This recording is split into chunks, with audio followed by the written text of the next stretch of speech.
ఓం నమస్తే అస్తు భగవన్ విశ్వేశ్వరాయ మహాదేవాయ త్రయంబకాయ త్రిగుణాత్మకాయ త్రికాగ్నికాలాయ కాలాగ్నిరుద్రాయ నీలకంఠాయ మృత్యుంజయాయ సర్వేశ్వరాయ శ్రీమన్మహాదేవాయ నమః. పరమ పవిత్రమైన కార్తీక మహాపురాణంలో ఈరోజు మనం 18వ అధ్యాయం అందులో ఉండేటువంటి విశేషాంశాలు తెలుసుకోవటానికి ప్రయత్నం చేద్దాం. క్రితం అధ్యాయంలో చెప్పుకున్నట్టుగానే దానికి కొనసాగింపుగా ఈ అధ్యాయంలో కూడా వాడి జ్ఞాన తృష్ణ అండి. ఆ చెట్టు నుంచి ఆ విరిగిపోయినటువంటి ఆ చెట్టు నుంచి ఉద్భవించినటువంటి ఆ పురుషుడు అడుగుతూనే ఉన్నాడు, స్వామి ముఖ్యమైనటువంటి కర్మలు ఏమిటి? ఈ కార్తీక మాసంలో ఏం చేయాలి? అంటే అన్నీ నేను చేయలేను, ముఖ్యంగా ఏది చెయ్యాలి? అది ఒక్కటి నాకు సెలవు ఇవ్వండి అని అతను అడిగితే అంగీరసుడు చాలా చిరునవ్వు నవ్వాడట. ఎందుకంటే శిష్యుడికి అంత తృష్ణ ఉంటే గురువులు చాలా సంతోషిస్తారు. దానికి సాక్ష్యం వాళ్ళ పెదవుల మీద ఉన్నటువంటి చిరునవ్వు.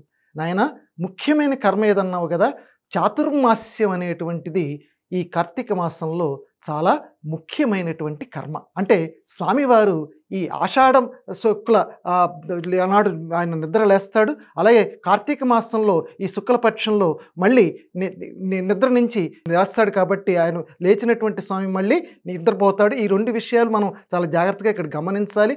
ఈ విషయాలతో నువ్వేంటంటే ఈ చాతుర్మాస్య వ్రతం అనేటువంటి దాన్ని నువ్వు నిర్దుష్టంగా నువ్వు ఆచరించాలి. అది ఎలాగనంటే ఒకసారి విష్ణుమూర్తి దగ్గరికి నారద మహర్షి వెళ్ళాడట.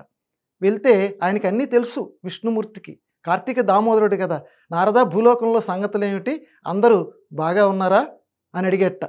అందరూ బాగానే ఉన్నారు కానీ స్వామి అవినీతి బాగా పెరిగిపోయింది. ఆయనకి తెలుసు ఆ విషయం. ఎవడెవడిని పట్టించుకోవటం లేదు. కార్తీక మాసమా అబ్బే, పూజలా అబ్బే, బొట్టు పెట్టుకోవాలా అబ్బే, ఇలా కొంతమంది మాత్రమే ఆచరిస్తున్నారు. ఏదైనా పూజా పునస్కారాలు ఉంటే కొంతమంది మాత్రమే చేస్తున్నారు, కొంతమంది అసలు లక్ష్య పెట్టడం లేదు స్వామి అన్నట్ట. విష్ణుమూర్తి ఒక చిరునవ్వు నవ్వాడు. సరే నేను కూడా వస్తాను పద అని చెప్పి, ఎందుకో అంటే లోకానికి ఒక నీతి నేర్పాలి అని చెప్పి విష్ణుమూర్తి నారదుడితో సహా ఒక ముసలివాడి వేషం వేసుకొని, ఈ 18వ అధ్యాయంలో వ్యాస భగవానుడు చెప్తాడు, ఒక ముసలివాడి వేషం వేసుకొని ఆ కాశీ మొదలైనటువంటి ఆ పుణ్యక్షేత్రాలు ఏవైతే ఉన్నాయో అక్కడ అందరినీ కూడా పలకరిస్తూ ఉన్నాడు. మీరు పుణ్యం ఆచరిస్తున్నారా? ఈ కలియుగంలో మీకు ఎలా ఉంది? ఇట్లా అన్ని విషయాలు కూడా అందరిని అడుగుతుంటే కొంతమంది ఏం చేస్తామండి, సంసారంలో ఇలా పడిపోయాము ఇలా అంటుంటే, అలాగే నాయన జాగ్రత్తగా చేసుకోండి, మంచిగా ఉంటుంది. ఏం చేస్తానండి అని కొంతమంది ఏసడింపుగా జవాబిస్తున్నారట. అంటే ఈనాడు ఏ స్థితులు ఉన్నాయో ఆ స్థితులన్నీ కూడా వ్యాస భగవానుడు ఈ అధ్యాయంలో చెప్పాడు. తర్వాత నెమ్మదిగా నైమిసారణ్యానికి వస్తారట విష్ణుమూర్తి. విష్ణుమూర్తి నైమిసారణ్యానికి వచ్చిన తర్వాత అక్కడ విష్ణుమూర్తిని వాళ్ళు గుర్తుపడతారు. ఈయన వృద్ధవేషంలో ఉన్నప్పటికీ గుర్తుపట్టి అందులో ఉన్నటువంటి జ్ఞానసిద్ధుడు అనేటువంటి వాడు చాలా సంతోషించి విష్ణుమూర్తిని పొగడ్త చేయటం మొదలు పెడతాడు. ఇక్కడితోటి మనకి ఈ కార్తీక మాసంలో ఉన్నటువంటి ఈ 18వ అధ్యాయం మనకి పూర్తవుతుంది. ఈ ముఖ్యంగా ఈ కార్తీక మాసంలో ఉన్నటువంటి ఈరోజు మనకి సంకష్టహర చతుర్థి. ఈ సంకష్టహర చతుర్థి అంటే ఆ పేరులోనే మనందరికీ తెలుసు, సంకష్టము. కష్టము అంటేనే మనందరికీ భయం. సంకష్టము అని అంటే బాగా కష్టం ఉంటే దాన్ని సంకష్టము అంటారు. సంకష్టహర, బాగా కష్టంగా ఉన్నటువంటి దాన్ని హరింపచేసేటువంటి వాడు ఇంకెవరు? వినాయక స్వామి. ఆయనకి సంబంధించినటువంటి చతుర్థి సంకష్టహర చతుర్థి. ఈరోజు ఈ కార్తీక మాసంలో మిగతా దేవుళ్ళని మనం పూజ చేయాలి. కార్తీక దామోదరుడితో పాటుగా ఈరోజు ప్రత్యేకంగా గణపతి పూజ అందరము చేయవలసిందే. ఈరోజు ప్రత్యేకంగా ఏమిటండి చేయటం వల్ల అంటే, గణపతిని పూజ చేయటం వల్ల రకరకాల ప్రయోజనాలు వస్తాయి. అవన్నీ మనం చాలాసార్లు చెప్పుకుంటున్నాం. కానీ ప్రధానమైనటువంటి ప్రయోజనం ఏంటంటే తల్లిదండ్రులకు సేవ చేయటం. ఈ విషయాన్ని అధునాతన యుగంలో అందరం కూడా మనం గమనించాలి. ఎందుకనంటే ఏ స్వామి కథలోనూ మనకి ఇలా కనపడదండి. ప్రదక్షిణం చేయమని ఒక చిన్న మాట చెప్తే అంత చిన్న వాడు కానీ ఎంత పెద్ద తెలివితేటలు చూపించాడో తెలుసా అండి? ఎంత తెలివి!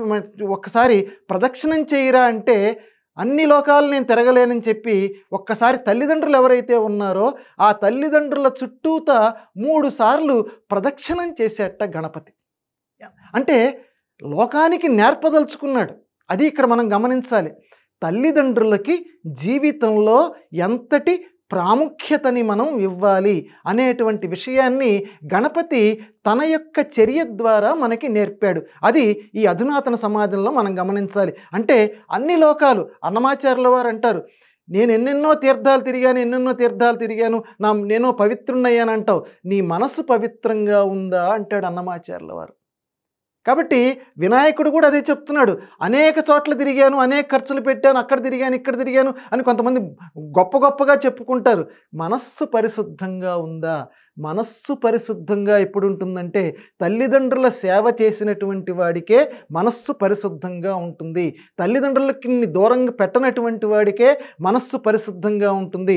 ఎందుకంటే అన్నగారైనటువంటి కుమారస్వామి విపరీతంగా అన్ని చోట్ల తిరుగుతూ ఉంటుంటే వినాయకుడు మాత్రం కేవలం తల్లిదండ్రుల చుట్టూ అలా ప్రదక్షిణ చేశాడు. ప్రదక్షిణ చేసినందువల్ల అన్ని లోకాలు తిరిగినటువంటి ఫలితాన్ని ఆ కుమారస్వామి అరేరే నాకంటే ముందు ఈయన వెళ్తున్నాడేమిటా అనేటువంటి అనుభూతిని కలిగించాడు. అంటే ఇక్కడ ఆధ్యాత్మిక ప్రసంగాలన్నీ కూడా విలువలతోటి కూడుకొని ఉంటాయి.